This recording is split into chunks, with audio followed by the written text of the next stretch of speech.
Aujourd'hui, on n'entre plus uniquement chez un buraliste pour acheter des cigarettes ou des jeux. L'activité se diversifie et ça semble plutôt bien fonctionner. Chez ce buraliste à Paris, tout est bon à prendre tant que ça ramène du passage. Les cigarettes, on a environ à 40% de notre activité. Les jeux à 35%, le bar à 10-15%.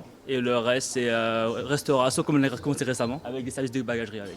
23 000 buralistes en France, c'est 10 000 de moins en 20 ans. Hausse du prix du tabac, des taxes, marché parallèle. Depuis 2018, l'État a lancé un large plan d'aide à la transformation. 20 millions d'euros de subventions par an jusqu'en 2027. Un soutien nécessaire pour Philippe Coy, président de la Confédération nationale des buralistes. Notre ADN a évolué, c'est la nicotine aujourd'hui, mais c'est également le service aux consommateurs. Pour le tabac, le jeu, la presse, les cadeaux, le souvenir, le paiement des impôts locaux, la banque. En comparaison avec un autre commerce de proximité, les pharmacies, la situation semble quelque peu s'améliorer pour les buralistes. On s'est rendu compte qu'il y avait à peu près le même nombre de bureaux de tabac et de pharmacies en France, à peu de choses près, mais qu'il y avait 2 fois moins de défaillances chez les buralistes que dans les officines. Ce sont toujours des commerces attractifs. On sent que les gens sont attachés à leur tabac. L'engouement de la néobanque Nickel est une preuve de plus du succès. En 10 ans, près de 4 millions de clients ont ouvert un compte dans un bureau de tabac.